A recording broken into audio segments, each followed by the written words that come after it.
कल जो पढ़ा था वो पढ़ी थी दीर्घ स्वर संधि, ठीक, और गुण स्वर संधि। आज का टॉपिक क्या है? आज का टॉपिक है वृद्धि संधि और यण संधि। ठीक है, चले आगे। तो देख लीजिए सबसे पहले वृद्धि संधि। वृद्धि संधि का जो सूत्र होता है वो होता है वृद्धो रचि।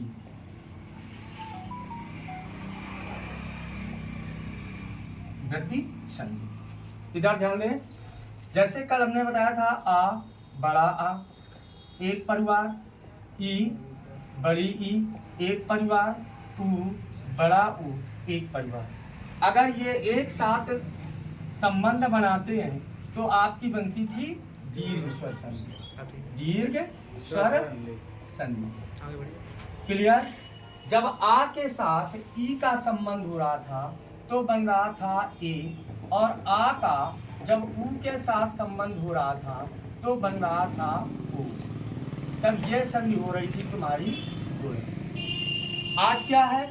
अगर आ का संबंध ए से हो जाए तो बनता है ऐ, और आ का संबंध अगर ओ से हो जाए तो बनता है औ। अर्थात समझ में आ गया? ए से वृद्धि हो गई किसकी? ऐ की, और ओ से वृद्धि किसकी हो गई? औ की। इसीलिए इस संधि को हम कौन सी संधि बन गई?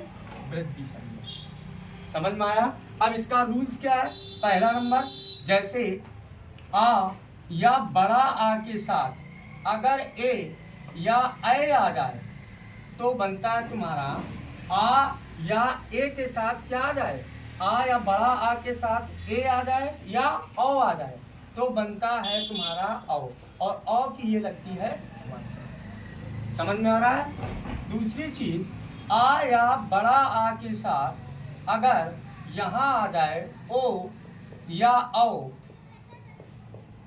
तो बन जाता है तुम्हारा औ, और औ की ये लगती है मंत्र। ये दूसरा नियम है। इतनी बात समझ में आ गई?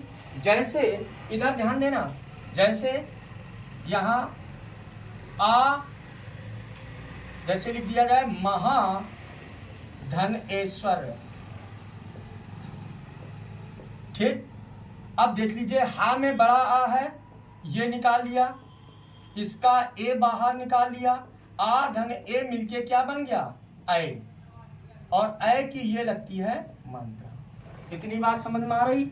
अब यहां बचा क्या तुम्हारा? मह, प्लस इधर क्या बच गया? अब जब हम इसको मिला के लिखेंगे तो ये हो जाएगा महेश्वर। समझ में आ रहा है? अब जैसे इधर देख लीजिए, जैसे ये लिखा है आ और प्लस ओ बराबर और औ बनता है, तो यहां हम अगर लिख दें महा धन ओज, ठीक। इसमें हा का बड़ा आ निकाल लीजिए और इसमें ओ निकाल लीजिए, तो आ धन ओ मिलके क्या बनता है? औ। तो आ धन ओ मिलके बन गया तुम्हारा औ, ठीक। अब इधर ध्यान देना, औ की ये लगती है मंत्रा। अब यहां बचा क्या? मह, और प्लस इधर क्या बच गया? जा। जब हम इसको लिखेंगे तो क्या बन जा रहा है आपका? महोज। समझ में आया? अगर ऐ और औ की मात्रा है तो स्पष्ट है वो कौन सी संधि बन रही है? वृद्धि संधि।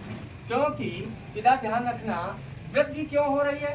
ए से ऐ की और ओ से औ की, इसलिए इस संधि को हम कौन सी संधि बोलते हैं? वृद्धि संधि। समझ में आ गया? आगे आ जाइए, अगला टॉपिक कौन सा है? यण संधि। कौन सी संधि? ठीक। यण संधि में क्या है? ध्यान से समझिए। जब छोटा आ या बड़ा आ, छोटी ई या बड़ी ई, छोटा ऊ या बड़ा ऊ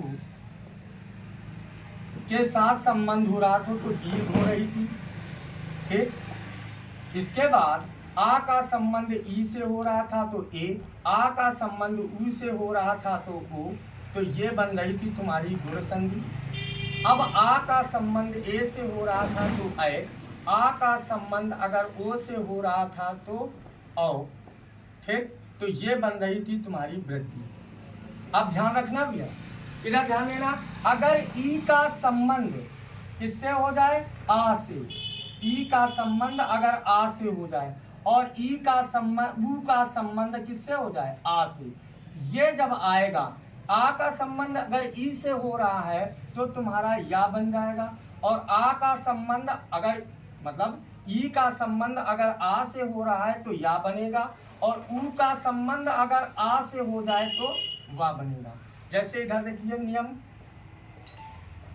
अगर ई या बड़ी ई के साथ अगर आ जाए तो बनता है या, अगर बड़ा आ जाए तो बनेगा या। ई तो आएगी नहीं क्योंकि दीर्घ स्वर संधि हो जाएगी।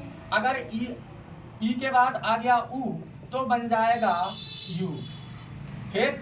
अगर बड़ा ऊ आ जाए तो बन जाएगा यू।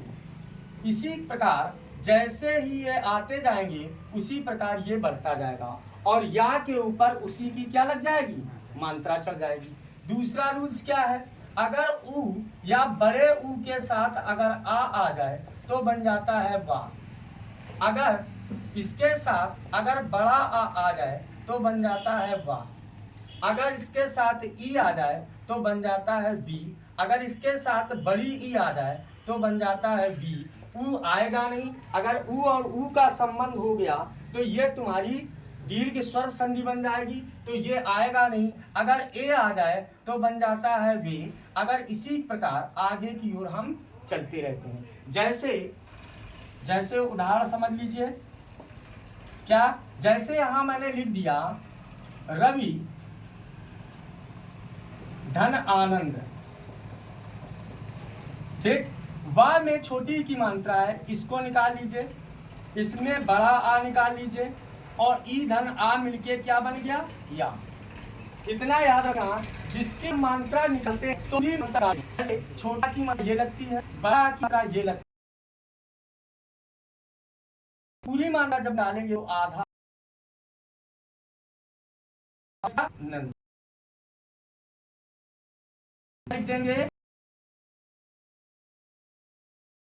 ऐसे यहाँ रब बड़ा, अब इधर धन ये क्या बन गया,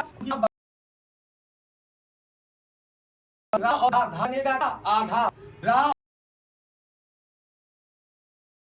यहाँ नंद निकालेंगे तो ये आ रहा है।